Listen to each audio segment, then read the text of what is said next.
At CVPR 2026, Tesla AI chief Ashok Ellaswamy revealed that Optimus is moving toward end-to-end foundation models that turn visual input directly into physical actions.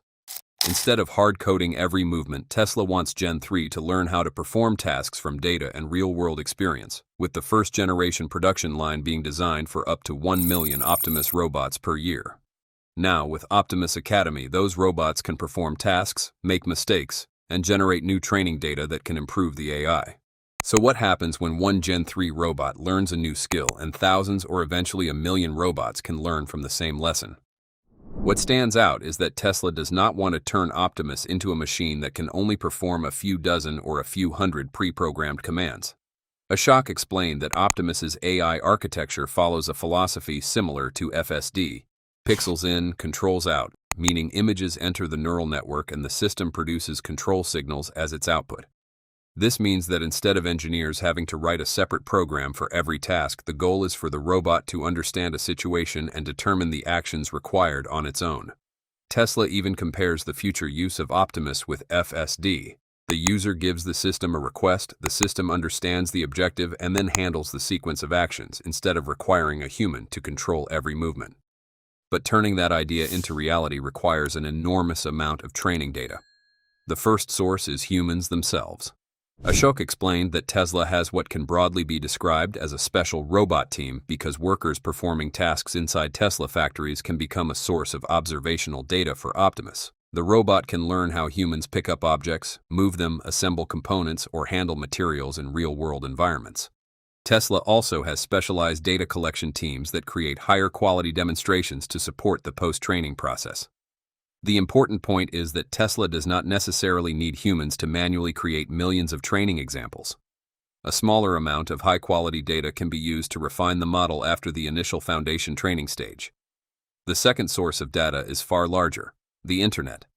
According to Ashok, Tesla can make use of videos showing humans performing many different kinds of tasks, from industrial environments to household activities. This opens access to an almost limitless source of information about human behavior.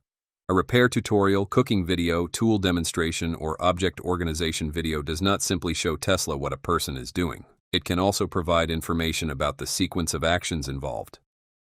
However, this is also where the enormous gap between AI and the physical world becomes clear. A human can see a cup, reach toward it, adjust the gripping force, and lift it almost instantly. Optimus has to transform visual information into a series of coordinated movements involving the shoulder, arm, wrist, and hand, while continuously adjusting the amount of force if the cup slips or the object weighs more or less than expected. That is exactly why Optimus Academy could become one of the most important pieces of the entire strategy. According to Ashok, as the number of robots practicing increases, each robot will generate a new stream of data from its own physical experience. A robot can attempt a task, fail, try again using a different strategy, and eventually discover a more effective way to complete it. This is the reinforcement learning loop Tesla wants to exploit.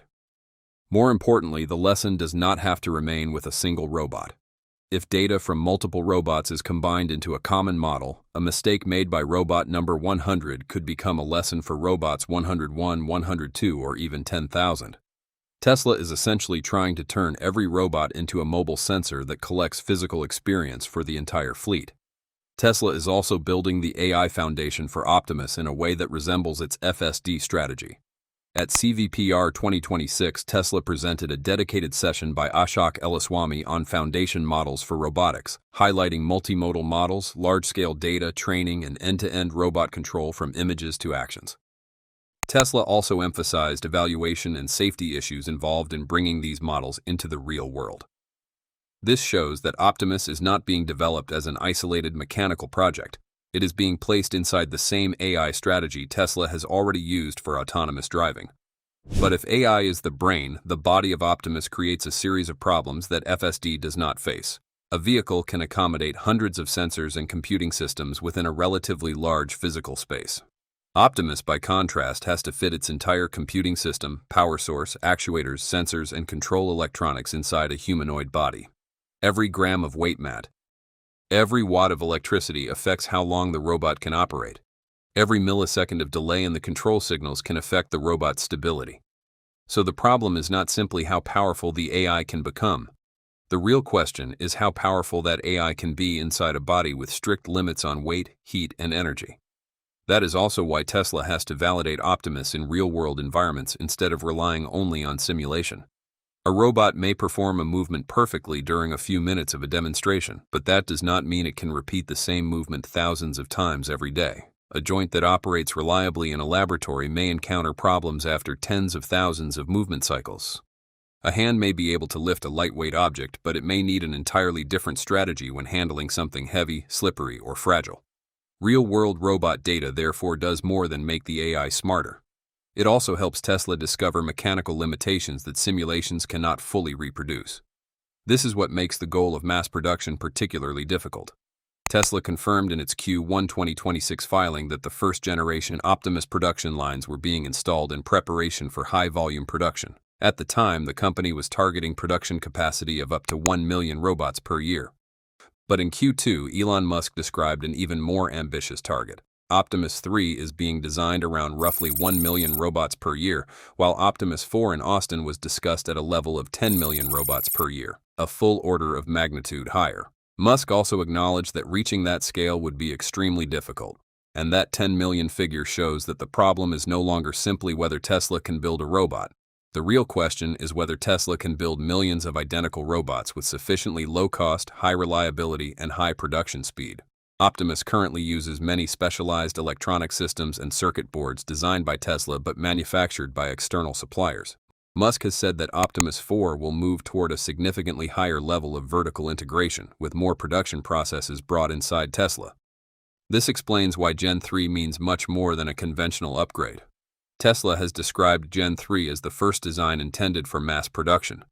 Instead of simply optimizing the performance of one robot, Tesla has to optimize every step of the manufacturing process, including the number of components, automated assembly, wiring, circuit boards, actuators, and the time required to complete each robot.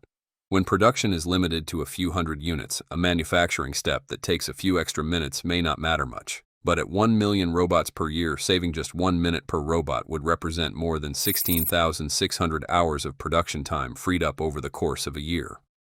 Optimus 4 could therefore become an even bigger turning point for both the product and the manufacturing system. Elon Musk has said that this generation will be built in Austin and will have a more vertically integrated supply chain. If Gen 3 is focused on proving that Tesla can move the robot into large-scale production, Gen 4 has to prove that Tesla can turn that process into an extremely large and efficient manufacturing system. But even if Tesla solves the manufacturing problem, the AI challenge does not end. The robot has to be intelligent enough to understand tasks, fast enough to react, precise enough to manipulate objects, durable enough to work for hours, and safe enough to operate around humans.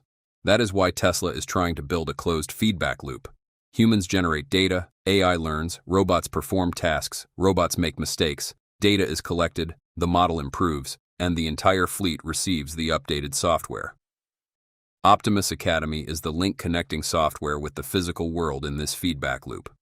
If Tesla can actually make this work, the biggest advantage of Optimus will not be a faster arm or a more dexterous hand.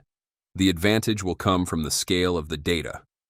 A company with 100 robots can collect data from 100 robots. A company with 100,000 robots operating every day can generate thousands of times more physical experience. And if every experience is fed back into the model and then distributed across the entire fleet, Tesla could turn deployment scale itself into a tool for accelerating robot intelligence. That is the real ambition behind Optimus. Tesla does not simply want to sell a walking robot. The company is trying to build a platform in which AI, data, robots, chips, hardware, and large-scale manufacturing create a continuous feedback loop. Gen 3 has to prove that the robot can enter mass production. Optimus Academy has to prove that the robot can learn from the real world, and Gen 4 has to prove that Tesla can scale the entire system to millions of units. If these three pieces come together, Optimus will no longer be just a side product of Tesla. It could become one of the largest AI ecosystems the company has ever built. Imagine Gen 3 being trained to move parts between workstations, inspect components, load containers, operate tools, sort objects, handle irregular shapes, and adapt when something is not exactly where the robot expects it to be.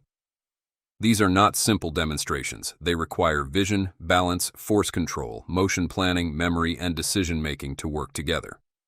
If Tesla can teach Optimus hundreds of these tasks and then transfer that knowledge across other robots, every new robot could become more capable because it inherits what the previous robots have already learned. That is where Optimus Academy becomes critical. Tesla can collect real-world training data from robots performing tasks, analyze failures, improve the AI models, and send those improvements back into the fleet. A robot that makes a mistake today could effectively make the entire fleet smarter tomorrow. Instead of treating every robot as an isolated machine, Tesla is building toward a network where experience becomes shared intelligence. Gen 3 is also important because Tesla has described it as the first Optimus design intended for mass production. The challenge is therefore happening on two fronts at the same time. Can the robot perform complex tasks, and can Tesla manufacture thousands of them efficiently? A robot that can perform impressive demonstrations but costs too much or takes too long to build cannot become a mass-market product. And if this roadmap works, 2027 could look very different.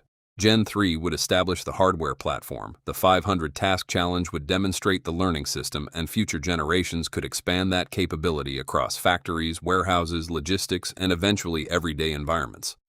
The ultimate advantage would not be one robot doing 500 tasks.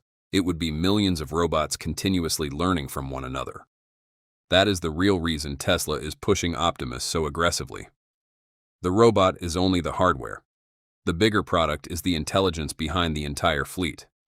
If Tesla can truly turn Gen 3 into a robot capable of learning hundreds of complex tasks and sharing those skills across an entire fleet, it could become the biggest turning point in the Optimus project. But do you think Tesla can really turn Optimus into a mass-produced AI robot by 2027? Or are there still major challenges we haven't seen yet? Let us know your thoughts in the comments and stay tuned to see just how far Tesla can take Optimus.